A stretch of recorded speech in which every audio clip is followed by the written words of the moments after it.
184. jilete sorat cevap bölümünden. Elhamdülillahi Rabbil alemin. Ve salatu ve selamu ala seyyidina seyyidil enbiya vel mursalin ve ala alihi ve sahbihi ecma'in. Şimdi oğlum soru cevap bölümü Abdullah TikTok'umuzda var. Müslüman doğulun biri şu soruları o kap vermene göre bir göreyle neme sorular. Hani o kap verilecek mi sen? Ahun nerede şumat bir gelip duran soru yok. Şeydim. Koponna bu tarzda bir soru var. Menden avval edilen soruların biri hakkı almaklığın ehmiyeti dininde ne kadar? Bir öyle birine hakkın almaklık var, bir var hak vermeklik var. Hak vermekliğin ehmiyeti belli bir zat. Şonten bir tenine hakkı var olsa, haydi bir sorusunda hemsayan olsun, elin olsun, atan olsun, doğanın olsun, mirasta olsun, ayallığının olsun, erkek doğanın olsun, milletin hakkını vermeyeni öz malımıza koşsak, demek diye, malımızı haram et diye.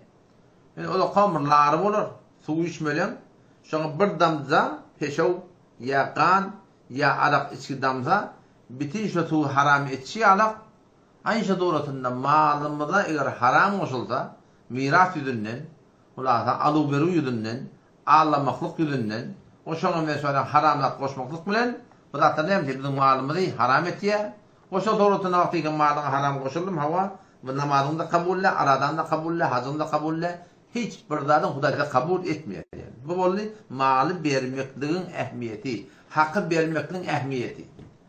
12. ayet, 13. ayet, 14. ayet sureye Nisa'nı barda okuy. Allah tebaraka almaklık ne yaparım? Hakkı almaklık da hırkatı muhim da yani.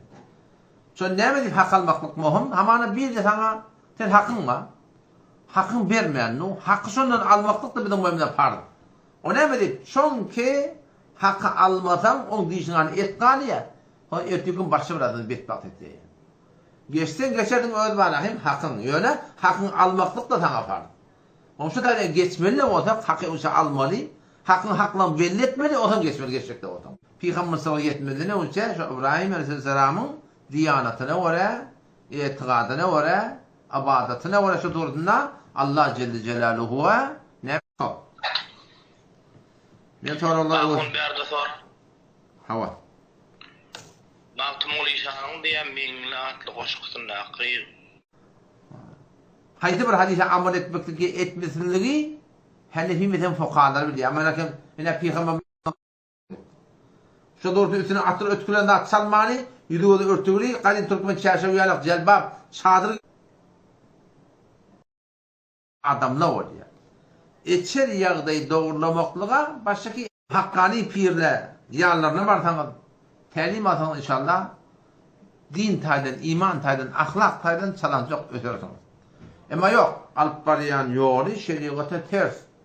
Pirmenli vati haran hatmetiyeni bir bihut gerekli adat yürüdüyor. O ne mi diyeyim? Şu an ben hemen Kur'an hatmetiyen. Mesela Kur'an hatmediğimde şu sokağın ben bir adam bağışlayın, 10 adam bağışlayın, 100 adam bağışlayın. Bütün insaniyata, Müslümanlara bağışlamalı elbette, kafirlere ki bağışlayıp olmuyor. Bağışlayın, kitapta geliyen şey, ki o Fatavai Feridiye'de geliyor, ki sokak adalmıyor diye de. O vakti ki sokak ben katım çıkımda bağışlamaklıkta adalmayan ben ne palaniye katım çıkayım. Ben şu tertibim şey, ben Kur'an okuyanı bütün peygamberin ruhuna, hem peygamberin ruhlarına. Hele erkek hem imanlı. Var, ölük gidelim hemen ruhuna başlayan.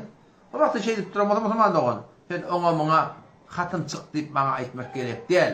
Ben bütün insanı şu katım çıkıp yani. Asıl bolmalı gördü şu.